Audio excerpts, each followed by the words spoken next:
Hello friends, welcome to our channel current affair updated. This is Devashish Awasthi. जैसे आपको पता होगा we are dealing with 10 AM daily series. तो आज हम लेक्चर नंबर 31 पे आ गए। मैंने आपको लास्ट लेक्चर पे ही बता दिया था, जो हमारी 10 AM की सीरीज है, कि अब क्वेश्चंस का लेवल डिफिकल्ट हो जाएगा। अब कट ऑफ क्लियर करना भी डिफिकल्ट होगा, बट ये गारंटी है आपको इस सीरीज से कुछ नॉलेज जरूर मिलेगी। ओके, तो आज का कट ऑफ मैं पहले डिक्लेयर कर देता हूँ। 5 क्वेश्चन, दैट इज 5 क्वेश्चन अगर आपके करेक्ट होते हैं, that is the cut off. तो चलिए देखते हैं कि आज कौन कौन क्वालिफाई कर पाता है। ओके, देखिए पहला क्वेश्चन जो मैंने पूछा है ये थोड़ा ओल्ड करंट अफेयर से रिलेटेड है, बट इट इज इंपॉर्टेंट, मैं बताऊंगा क्यों। क्वेश्चन है, एन चंद्रशेखरन कमिटी जो है कॉन्स्टिट्यूट की गई थी, किस चीज के लिए कमिटी कॉन्स्टिट्यूट की गई थी? ठीक है, तो आपको बताना है he is very famous personality. N Chandrasekaran जो है बहुत फेमस पर्सनालिटी है। कमेंट बॉक्स में आप मुझे बताइए ये फेमस क्यों है, किसी वजह से फेमस है। एक बहुत फेमस कंपनी है, एक बहुत फेमस ग्रुप है जिसके चेयरमैन रहे हैं। ठीक है, तो आपको मुझे कमेंट बॉक्स में बताना है एन चंद्रशेखरन क्यों फेमस है। चलिए क्वेश्चन में आते हैं, कमिटी किस चीज के लिए बनाई गई थी? ऑप्शन है artificial intelligence, 3D printing, big data या एल्गोरिथम ट्रेडिंग। तो ये पुराना क्वेश्चन है, नहीं बन रहा है तो कोई दिक्कत नहीं है। इसका करेक्ट आंसर जो है वो है ए, दैट इज आर्टिफिशियल इंटेलिजेंस। ये क्वेश्चन मैंने इसलिए पूछा, एक्चुअली ये कमिटी जो स्टैब्लिश की गई थी, it was establish by ministry of defence. याद रखिएगा, मिनिस्ट्री ऑफ डिफेंस ने स्टैब्लिश की थी और उनका ये मानना था कि आर्टिफिशियल इंटेलिजेंस जो है उसका डिफेंस में क्या यूज होगा, उसके लिए कमिटी स्टैब्लिश की गई थी। तो एक्चुअली इस कमिटी ने रिपोर्ट सबमिट की। तो कभी भी मेंस वगैरह में अगर आप आंसर राइटिंग करते हैं तो ये कमिटी के आंसर हमेशा लिखा था कि इस कमिटी ने आर्टिफिशियल इंटेलिजेंस की बात की है, टेक्नोलॉजी की बात की है मिलिट्री में। तो इसीलिए कमिटी इंपॉर्टेंट हो जाती है एक स्टैटिक क्वेश्चन के according. Okay, that's why I have asked. वैसे ये 2018 की कमिटी है, बट मैंने अभी आपसे इसलिए पूछा। ओके, नहीं बना कोई दिक्कत नहीं, बट मैंने आपको बता दिया है कि किस पर्सपेक्टिव से क्वेश्चन पूछा गया है। ओके, चलिए नेक्स्ट क्वेश्चन में आते हैं, क्वेश्चन नंबर 2। ओके, क्वेश्चन है 1 trillion tree initiative okay was launch recently, अभी रिसेंटली लॉन्च किया गया है। किसने इस इनिशिएटिव को लॉन्च किया है? ऑप्शन है FAO, सेकेंड है UNCCC, that is United Nation Convention to Combat Desertification, the International Union for Conservation of Nature, that is IUCN, या द वर्ल्ड इकोनॉमिक फोरम। आपके सामने 4 ऑप्शन है। आई थिंक आपने ट्रीज देखा होगा तो आपके दिमाग में ये 2 ऑप्शंस पहले घूम रहे होंगे। ओके, बट जिसने B या C लगाया है आंसर, ओके, या A लगाया या D लगाया, तो आप करेक्ट आंसर मार्क कर लीजिए। I think you have mark the correct answer, but जिसने B और C लगाया वो आंसर गलत है। देखिए ये क्वेश्चंस ऐसे ही होते हैं जिसमें आपको घुमाया जाता है। ये एक्चुअली इनिशिएटिव है वर्ल्ड इकोनॉमिक फोरम का, ये इनिशिएटिव है जो उन्होंने प्लान बनाया कि 1 ट्रिलियन ट्रीज वो 2030 तक लगा देंगे। Okay, so this is an important initiative. Okay, आपको बताना है मुझे वर्ल्ड इकोनॉमिक फोरम का हेडक्वार्टर कहां पर है। ठीक है, तो कमेंट बॉक्स में मुझे बताइए वर्ल्ड इकोनॉमिक फोरम का हेडक्वार्टर कहां है। तो याद रखिएगा 2030 तक ये इनका टारगेट है, दैट इज 1 ट्रिलियन ट्रीज, और it was launch by what, that is world Economic forum. Okay, तो ये आपको याद रखना है। ठीक है, चलिए नेक्स्ट क्वेश्चन में आते हैं, क्वेश्चन नंबर 3। ये क्वेश्चन पॉलिटी से रिलेटेड है, बट अगर जिसने मेरे लेक्चर सीरीज ज्वाइन की होगी, कोर्स ज्वाइन किया होगा वेबसाइट पे, उसके लिए आसान है, वरना ये मे भी टिपिकल हो सकता है। क्वेश्चन है, विच of the following statement regarding लोक अदालत इज इनकरेक्ट? कौन सा स्टेटमेंट लोक अदालत से रिलेटेड इनकरेक्ट है? Remember, so let's go with the option. पहला ऑप्शन है, द अवार्ड बाय लोक अदालत is binding on the parties, मतलब जो भी ये अवार्ड देती है, जो भी डिसीजन देती है, वो बाइंडिंग होती है।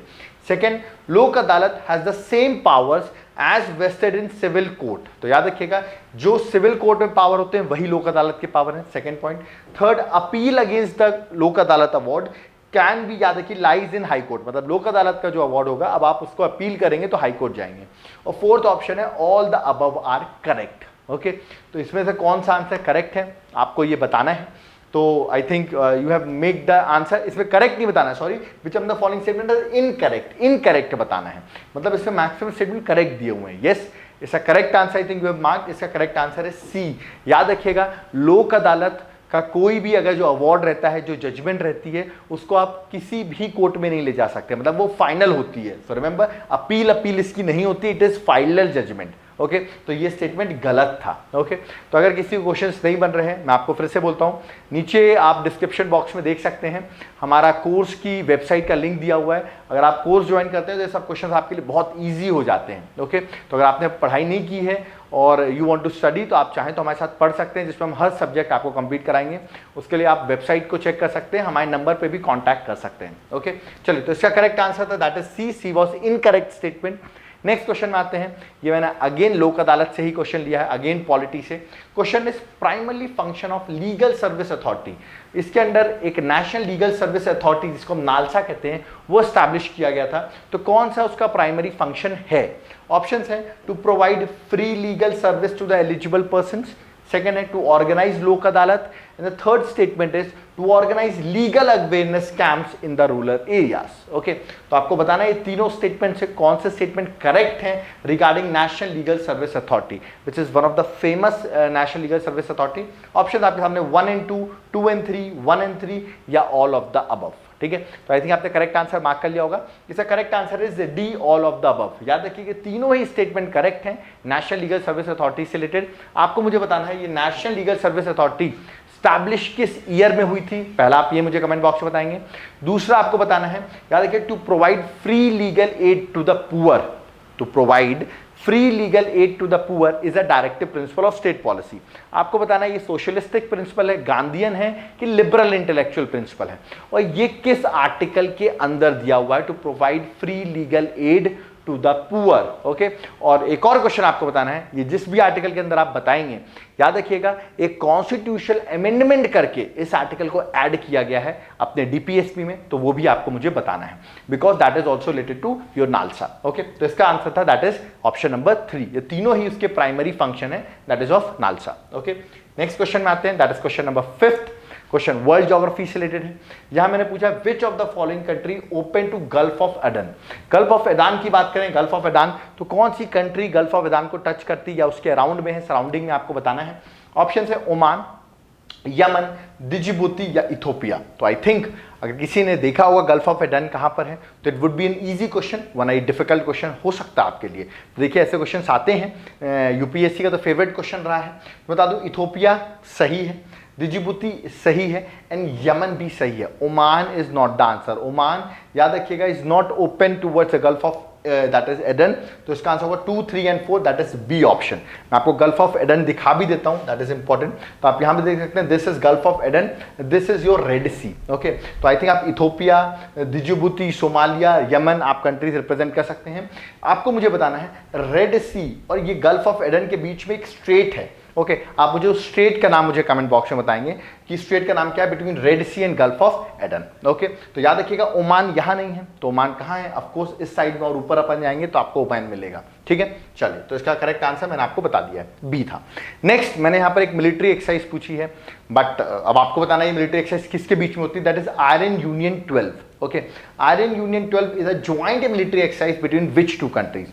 ऑप्शन है India USA, India UAE, UAE and USA, या इंडिया एंड ऑस्ट्रेलिया। तो कमेंट बॉक्स में डायरेक्ट क्वेश्चन है, अगर आता होगा तो you can mark the correct answer. देखिए ऐसे ही मार्क कर सकते हैं जिन्होंने पढ़ा होगा, तो मेरे ख्याल से आयरन यूनियन 12 कभी कोई इंडिया के साथ कोई ऐसी एक्सरसाइज नहीं है। तो देखिए तीनों ऑप्शन में मैंने इंडिया दिया हुआ था, आई थिंक अगर आप कट करके करें तो able to get the answer. आपको नहीं भी पता था, स्टिल आप आंसर गेट्स कर सकते हैं, that is UAE and USA. Okay, क्योंकि आयरन यूनियन 12 अगर आपने मिलिट्री एक्सरसाइज देखी होंगी सारी इंडिया से, तो आपने ये एक्सरसाइज नहीं पढ़ी होगी विद रिस्पेक्ट टू इंडिया। तो इसका करेक्ट आंसर हो जाता है that is C, that is UAE and USA. Okay, next question में आते हैं, क्वेश्चन नंबर 7। आपको पता होगा रिसेंटली साइक्लोन आया, तो साइक्लोन न्यूज में है। ओके, रिसेंटली साइक्लोन एम्फान आया, आपने सुना होगा। ओके, तो आप एक और साइक्लोन आया, मैं आपको मुझे कमेंट बॉक्स में बताना है कि साइक्लोन जो अभी अरेबियन सी में आया है, ठीक है, उसका नाम क्या है और उसका नाम किस कंट्री ने दिया है, ये दो मुझे आप कमेंट बॉक्स में बताएंगे। अभी रिसेंटली साइक्लोन आया था, ठीक है, ओके, जिसकी वजह से मैं आपको हिंट भी दे देता हूं, गुजरात और महाराष्ट्र इफेक्ट हुआ था, ये आप मुझे कमेंट बॉक्स में बताइए। ओके, तो उसी से रिलेटेड मैंने क्वेश्चन यहां पर पूछा है कि देखिए ऐसे क्वेश्चन पूछे आते हैं, आपको साइक्लोन के नाम दे देंगे, यहां उसकी लोकेशन दे देंगे और आपसे पूछेंगे कौन सा करेक्टली मैच्ड है या इनकरेक्टली मैच्ड है। This is the favourite question. तो आपको साइक्लोन जो आते हैं वो बे ऑफ बंगाल में, अरेबियन सी में, ये आपको पता होना चाहिए। ओके, अगर नहीं भी पता है स्टिल देखिए, नहीं भी पता है still we can able to get the best answer. Cyclone Nakri लिखा हुआ, that is West Philippine Sea, cyclone हैंगलोंग Indian Ocean, cyclone Maha Bay of Bengal, cyclone Kyarr Arabian Sea. तो आपको बताना है कौन सा करेक्टली मैच्ड है। तो ऑप्शन है 1 and 2 correctly match, 2 and 3, 1 and 4, 3 and 4। तो करेक्ट आंसर आपको मार्क करना है। तो इसको सॉल्व कैसे किया जाएगा, देखिए अगर आपको नहीं आ रहा है तो बताऊं, साइक्लोन महा के बारे में आपने शायद सुना होगा, मैंने तो सुना है, इसको मैंने नवंबर के टाइम पे सुना था ये अरेबियन सी में आ रहा था, याद रखिएगा, बे ऑफ बंगाल में नहीं, अरेबियन सी में आ रहा था। तो पहला स्टेटमेंट थर्ड जो है गलत मैच्ड है। तो थर्ड अगर मैं कट कर देता हूं तो देखिए मेरे दो ऑप्शन तो सीधे कट गए। तो इसका मतलब वन तो सही था, जो मुझे नहीं पता था स्टिल मेरा आंसर सही हो गया, वन तो सही है। अब ऑप्शन मुझे बताना है 2 और 4 में से कोई एक करेक्ट है। अब टाइफून, पहली बात तो टाइफून लिखा है, टाइफून इंडिया में नहीं होता है, इंडिया में साइक्लोन होता है, आप यहां से गेस कर सकते हैं। ओके, तो टाइफून इंडियन ओशन, इंडियन में तो हम इसको साइक्लोन कहते हैं, तो ये गलत होगा, मैं इसको मार्क कर दूंगा। 4 मुझे नहीं भी पता है साइक्लोन क्या, still I get the answer, that is 4 and that is what 4 and 1, that is 1 and 4, option would be C. तो आप देखा आपने मैंने क्या सॉल्व किया कि टाइफून इंडिया में हम साइक्लोन कहते हैं, टाइफून नहीं कहते हैं, तो able to get the answer. Okay, तो आपको रिसेंटली इंडिया में जो अरेबियन सी में साइक्लोन आया उसका नाम और किस कंट्री ने उसका नाम दिया वो मुझे आप कमेंट बॉक्स में बताएंगे। ओके, चलिए, तो ये आंसर आपको आई थिंक मैंने बता दिया। नेक्स्ट, ये करंट अफेयर्स रिलेटेड क्वेश्चन है, डन मानिए ये आपको एग्जाम में क्वेश्चन मिलेगा, जो मेरे पीछे दिख रहा है आपको, ये एग्जाम में क्वेश्चन आएगा। आप कोई भी एग्जाम दे, सीडीएस दे, एनडीए दे, यूपीएससी दे, असिस्टेंट कमांडेंट या किसी भी पीसीएस में दे, क्वेश्चन आने वाला है। The term Vyom Mitra seen in the news in the context of, okay, तो ये जो टर्म है व्योम मित्रा, याद रखिएगा किससे रिलेटेड है। ऑप्शन है साइबर स्वच्छता केंद्र, Gaganyaan mission, fake news identifier machine है, ओके, या सॉलिड वेस्ट मैनेजमेंट से रिलेटेड है। तो कमेंट बॉक्स में बताना है। ऐसे क्वेश्चन बिल्कुल पूछता है यूपीएससी, क्वेश्चन दे, स्टेटमेंट दे देता है, आपको पूछता है ये न्यूज में है और किससे रिलेटेड है, ये उनके पूछने का स्टाइल है। अराउंड 4 to 5 क्वेश्चन ऐसे ही आते हैं। इसका correct answer, I think we mark the correct answer, इसका आंसर है गगनयान मिशन। अब आपको मुझे गगनयान मिशन के बारे में around 30 to 50 words comment box में उसके बारे में बताना है। ये मिशन कब जा रहा है, कहाँ जा रहा है, इसका ऑब्जेक्टिव क्या है। ये जो व्योम मित्रा, इसके बारे में आपको बता देता हूँ, ये एक्चुअली एक फीमेल रोबोट है। ओके, इसरो ने अनाउंस किया है Vyom Mitra is going to the female robot who will accompany the other astronauts. जो गगनयान मिशन जा रहा है उसमें अदर एस्ट्रोनॉट्स के साथ ये एक फीमेल रोबोट जाने वाली है, इसका नाम है व्योम मित्रा। ये आपको एग्जाम में क्वेश्चन जरूर मिलेगा, आप लिख के रख लो। ओके, सो गगनयान पे भी क्वेश्चन आपको मिलेगा इस साल, यूपीएससी में गगनयान पे क्वेश्चन आएगा, मैं अभी बता रहा हूं, तो प्लीज आप गगनयान के बारे में जरूर पढ़ लें। ओके, चलिए नेक्स्ट क्वेश्चन में आते हैं, दैट इज क्वेश्चन नंबर 9। यहाँ पर एक इंपॉर्टेंट मैंने नेशनल पार्क पूछा है, इस बार है Mathikettan Shola National Park. Okay, तो Mathikettan Shola National Park is located where. Option है केरल, तमिलनाडु, कर्नाटका, आंध्र प्रदेश। तो आई थिंक किसी ने मेरे ज्योग्राफी के लेक्चर्स अटेंड किए होंगे कोर्स, अगर नहीं मैं फिर से बोल रहा हूँ, अगर आपको समझ में नहीं आ रहा हो क्वेश्चंस कैसे सॉल्व किए जाएं, अगेन आप मेरा कोर्स ज्वाइन कर सकते हैं, नीचे वेबसाइट दी हुई है, आप कॉन्टैक्ट भी कर सकते हैं। So it would be in easy. मैंने हिंट भी दिया था, कभी भी शोला अगर लगा हो नेशनल पार्क में तो आपको डायरेक्ट आंसर केरल लगा देना है। ठीक है, तो जो भी नेशनल पार्क के आगे शोला होगा, शोला फॉरेस्ट भी होते हैं, तो इसका करेक्ट आंसर केरल हो जाता है। तो याद रखिए इसका correct answer that is A, Kerala. Okay, so ये भी एक फैक्चुअल क्वेश्चन था। ओके, लास्ट क्वेश्चन में आते हैं। देखिए लास्ट क्वेश्चन मैंने डिफिकल्ट दिया है बट इजी है। देखिए जितना बड़ा दिखता है उतना इजी होता है।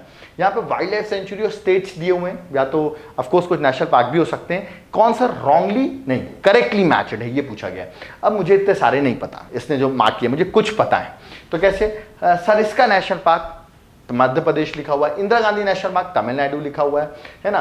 कुमारकोम बर्ड सेंचुरी, आप कहेंगे सर ऐसे कैसे याद करें, हो सकता है डिफिकल्ट हो, केरल लिखा हुआ है ना। और रंगाथितु जो है वो आंध्र प्रदेश लिखा हुआ है। अब हो सकता है आपको ये सब आइडिया नहीं हो, स्टिल मुझे क्या आइडिया है, सरिस्का नेशनल पार्क जो है वो मुझे पता है वो राजस्थान में है।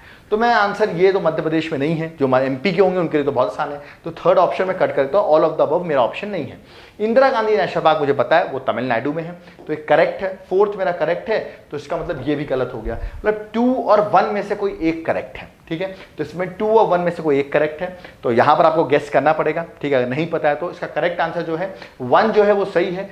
कुमारकोम बर्ड सेंचुरी जो है याद रखिए केरल में है, जबकि जो रंगनथिटु जो आपकी वाइल्ड लाइफ सेंचुरी है ये कर्नाटका में है। रिमेंबर, तो आंध्र प्रदेश में नहीं कर्नाटका में है, तो इसका आंसर हो जाएगा दैट इज 1 and 4, तो इसका आंसर हो जाएगा सी।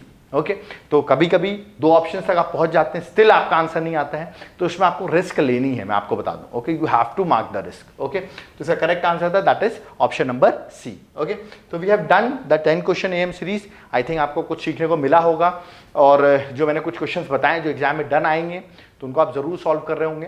प्लस कट ऑफ मैं ऑलरेडी बता चुका हूँ, 5 मार्क्स हैं। जिन्होंने 5 स्कोर किया है गुड, नहीं स्कोर किया है कोई बात नहीं, एटलीस्ट आपको सीखने को मिला, दैट इज मच इंपॉर्टेंट। ये सीरीज का main issue is not about qualifying the exam, it's main about you will gate certain knowledge. Okay, इसकी पीडीएफ आपको हमारे नीचे ही डिस्क्रिप्शन बॉक्स में टेलीग्राम हमारा टेलीग्राम का लिंक दिया हुआ है, आप उसको ज्वाइन करें, चैनल को ज्वाइन करो, आपको इसकी पीडीएफ भी फ्री ऑफ कॉस्ट अवेलेबल हो जाएगी। ओके, और जो मैंने आपसे क्वेश्चंस पूछे उनको जरूर कमेंट बॉक्स में कमेंट करें।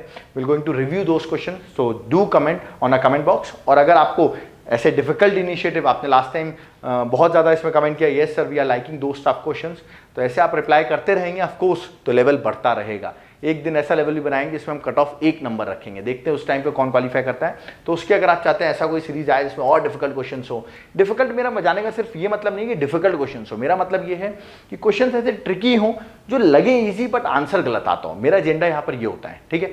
तो अगर आप चाहते हैं ऐसे क्वेश्चंस आते रहें तो आप उसके लिए कमेंट बॉक्स में जरूर कमेंट करते रहें जो मैं आपसे क्वेश्चन पूछता हूँ। और अगर आपको पसंद आ रहा है इनिशिएटिव तो लाइक का बटन जरूर दबा दें।